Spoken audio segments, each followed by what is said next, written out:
Dear brothers and sisters, Safwan ibn Sulaym radiallahu anhu says, the Prophet ﷺ was asked, can a Muslim be a coward? Can a believer be a coward? We know that it's not a good trait, cowardice is not a good trait, but is it possible that a person could be a believer, but they suffer from the quality of being cowardly? And the Prophet ﷺ said, Na'am, yes. Is it possible that a believer could be a stingy person? Obviously, stinginess is not a good trait, but at the same time, is it possible that a person could be a mu'min, a believer, but they're struggling with the quality of miserliness, of being stingy? So the Prophet ﷺ said, Na'am. He said, yes. Is it possible that a mu'min could be a liar? The Prophet ﷺ said, no. Obviously, if you read this narration or you read these ahadith by themselves, right, the obvious benefit of it is that lying is extremely serious and looked down upon in our deen. That it is impossible to maintain faith, to maintain iman, and to be a liar at the same time. And there's a difference between someone that falls into a lie here or there and someone who habitually lies. Lying becomes an addiction. That's why you have the phrase compulsive liar. It works out for you once or twice, 3 times, 4 times, and then you realize that you're able to cut corners with lying, and so you start to lie in order to get past certain things, in order to cover up certain things, in order to attain benefits that otherwise do not belong to you, for all types of reasons, right? There's lying in your career, lying in your contracts, lying in your business, lying to your family, covering up infidelity, covering up a sin. All types of lies exist, but the point is that the Prophet ﷺ is saying there is no way a mu'min, a believer, could be a kadhab, could be a liar. It doesn't work. And subhanAllah, the traits that are chosen in this narration, Allahumma inni a'udhu bika min al-jubni wal-bukhl. Oh Allah, I seek refuge in you from being cowardly and from being miserly, from being stingy. These are not traits that are looked upon as minor things. They're things that we seek refuge in Allah from. But at the same time, even those 2 traits do not take a person to a point spiritually where their belief would not be able to coexist with that trait in particular. And there are, a few reasons that the scholars mentioned for this. For one, all of the traits of the hypocrites go back to lying. And there's al-kadhib bil-qawl wal-kadhib bil-fi'l. As the scholars say, there is lying with your words and there is lying with your deeds. Portraying something that's not true of yourself and living a double life, right? Lying with your deeds and lying with your words. The munafiqun, every time Allah talks about the hypocrites in the Quran, He mentions lying as a necessary trait of hypocrisy. Why? Because the hypocrites took living a double life to its most extreme manifestation. They portrayed themselves to be believers in public, and they were the complete opposite of that in private. And they used that portrayal of belief to take advantage of the believers and to harm the Muslim community. That's the most extreme manifestation of lying, the most extreme manifestation of hypocrisy. However, obviously we don't always get there, and may Allah protect us from that. And just like with any other trait of hypocrisy, you want to remove that trait of hypocrisy so that the traits of hypocrisy do not become combined in you to where you could be taken to a place that you never thought that you would be taken to. And that's why Ibn Umar radiallahu ta'ala anhuma explains that lying is the foundation of every one of these diseases in terms of the interactions with people. And the Prophet ﷺ explained it as such. He said, alayhi salatu wassalam, alaykum bis-sidq. Upon you is to be people of truthfulness. When a person is truthful, truthfulness leads to all forms of good deeds.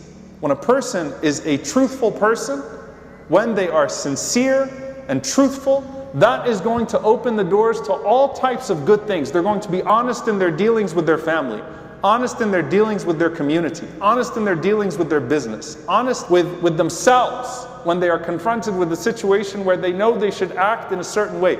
Truthfulness, sidq, fil qawl wal amal. It opens the door to all forms of obedience, all forms of good, all of the things that are praiseworthy in a person's life. It opens those doors.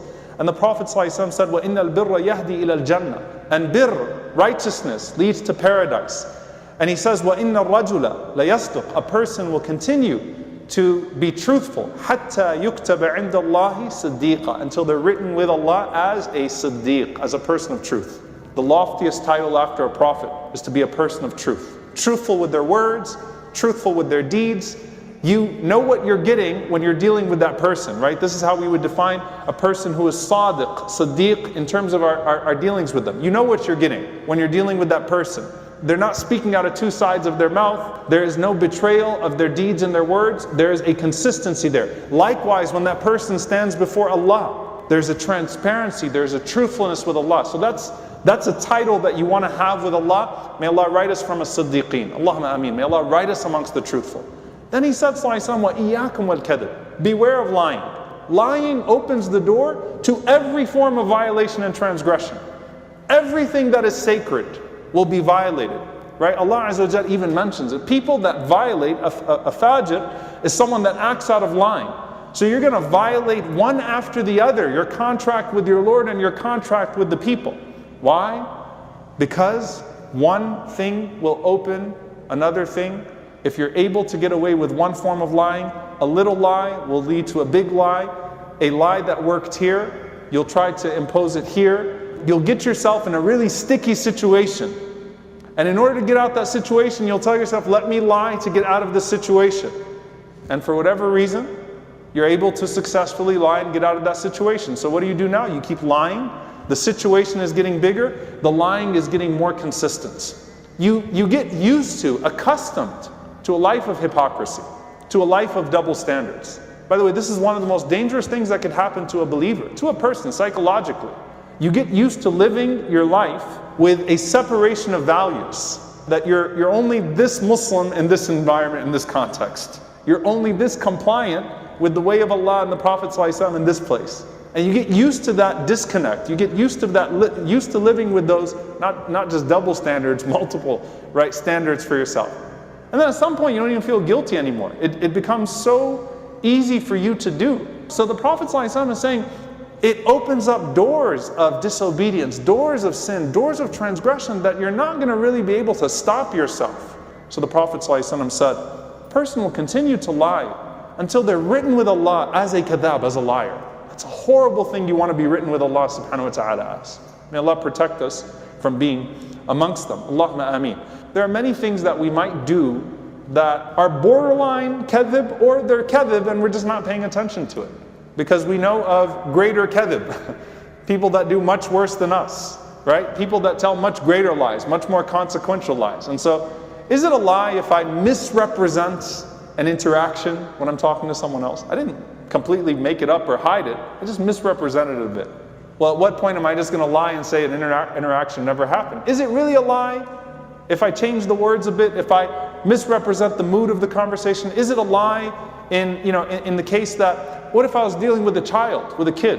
Even when you're dealing with children, don't teach your children hypocrisy.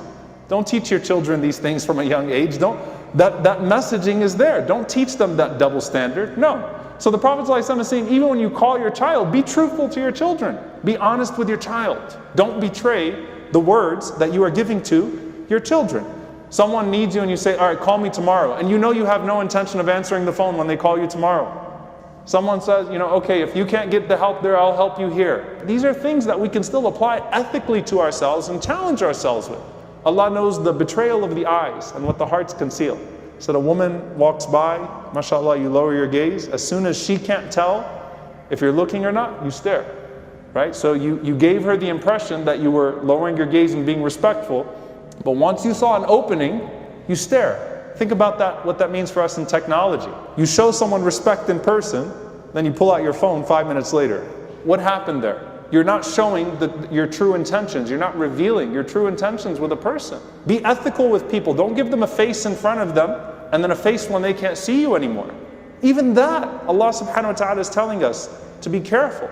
The Prophet ﷺ is saying, woe to the person who lies when they joke, to make other people laugh. These are all forms of transgression that the Prophet ﷺ is telling us to be careful with. And a person would say, that's hard, that's okay.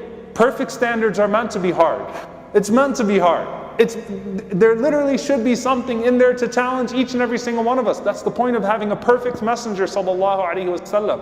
I can do better. maybe I let things slide. Maybe I got a little bit too comfortable here. Maybe I went too far with this. And if anything else, it's enough of a lie or enough of a share of lies that a person would have on their record that they repeat everything that they hear. I saw this WhatsApp message about this. I saw this, and you repeat it. Prophet ﷺ is saying that's enough of a share of lies for you on the Day of Judgment, just to repeat everything without verifying anything anymore. Be careful what you spread.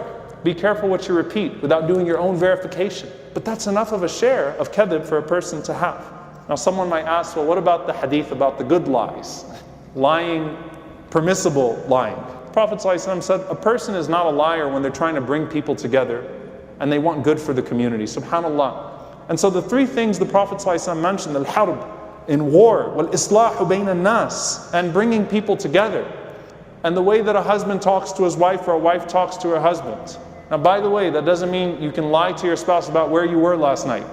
Or you can lie to your spouse about what's really on, when they say, hey, who are you? You can't lie to your spouse that way. That means that you speak and you exaggerate in your praise of your spouse. You exaggerate when you're speaking sweetly and nicely to your spouse. You say good things to your spouse. You bring joy to your relationship, right? You overpraise. That's how a good marriage is going to function. So the Prophet ﷺ is saying that mujamala, that type of beautifying a relationship, the discussion between a husband and a wife, that's something that's praiseworthy to Allah subhanahu wa ta'ala. And the opposite end of that, by the way, is do not show cruelty to your spouse in the name of honesty. Why did you tell her that? I'm a direct person. I had to tell her that. I had to be real with her. So you say something super cruel to your spouse, demeaning. That's how I feel. This isn't in the name of communication and counseling and building and being honest and transparent and trying to work through real problems. But I had to say it because that's how I felt. That's not sunnah. It's not the deen. Self-control is the deen. Holding your tongue until you have something good to say is the deen, right? So there's no cruelty in the name of honesty. So subhanAllah, even then, there are ethics and there are goals in the way that we speak. But as we're talking about getting close to the Prophet ﷺ, may Allah subhanahu wa ta'ala make us amongst those that are closest to him in character in this life and in love of him in this life and in closeness to him in the hereafter and in Jannatul Firdaus. Allahumma ameen. Assalamu alaikum Islam Box family. As you guys know, our channel has been demonetized